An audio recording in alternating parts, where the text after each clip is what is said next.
Los algoritmos de ordenamiento interno son aquellos que son manejados con la memoria RAM. Estos algoritmos se les conoce por su uso con listas simples. Los datos son de un solo tipo y se ordenan mientras se está trabajando con la lista de forma preliminar. Es decir, usando la lista, ya sea que los datos se inserten o que se inicialicen.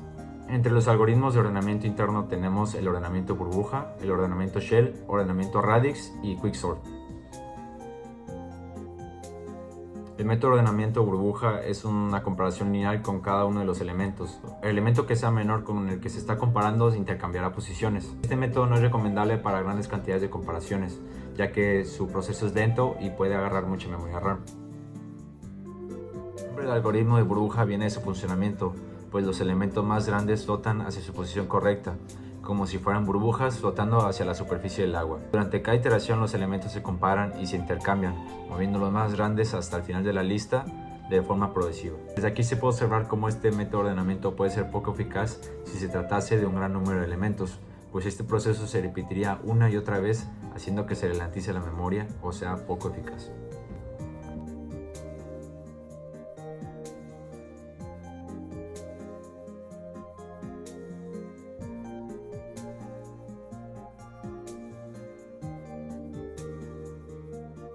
El ordenamiento rápido o quicksort es un algoritmo que se basa en la técnica de divide y vencerás, que permite en promedio ordenar n número de elementos en un tiempo proporcional a n logaritmo de n.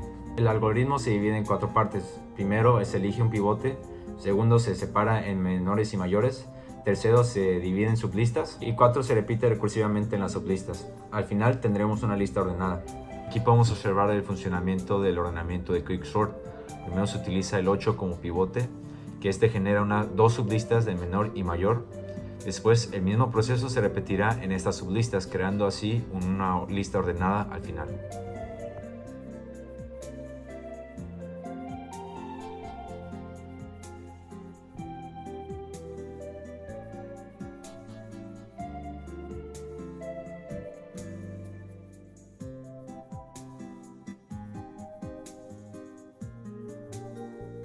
El ordenamiento shell o shell sort es similar al ordenamiento de burbuja. La diferencia es que no es una comparación lineal, sino que trabaja con una segmentación entre los datos. No es el mejor método para implementar en grandes arreglos. El método shell sort se divide en diferentes pasadas. Son los intervalos que se utilizarán, los saltos o los gaps. El salto se obtiene dividiendo el número de elementos entre 2. En este caso sería 4. Se observa que 7 no es mayor a 9, ni que 4 es mayor a 10, pero podemos observar que 9 sí es mayor a 2, por lo que estos intercambian lugar. Después se vuelve a realizar este método y observamos que 7 es mayor a 2, por lo que intercambian lugar. Pasada 2, ahora se utiliza el intervalo 2, que es el número de intervalos anterior entre 2, en este caso es 2. El 2 no es mayor al 5, el 4 no es mayor al 6, el 6 no es mayor al 10, pero observamos que el 13 sí es mayor al 9, por lo que estos intercambian lugar. En la pasada 3 se utiliza el intervalo 1, que fue el intervalo anterior entre 2, que en este caso es 1. Aquí podemos observar que estos están en su lugar, pero el 10 sí es mayor al 9, por lo que estos intercambian lugar. Después observamos que el 14 sí es mayor al 13, por lo que estos intercambian lugar. Y obtenemos una lista ordenada. El ordenamiento radix o radix sort procesa los elementos o enteros de forma individual. Los enteros pueden representar diferentes cosas, como ya sean nombres, fechas, etc. Aquí ordenaremos estos elementos por el algoritmo del radix.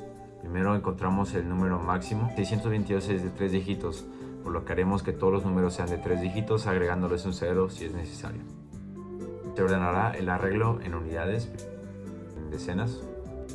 Y por último se ordena el arreglo en centenas.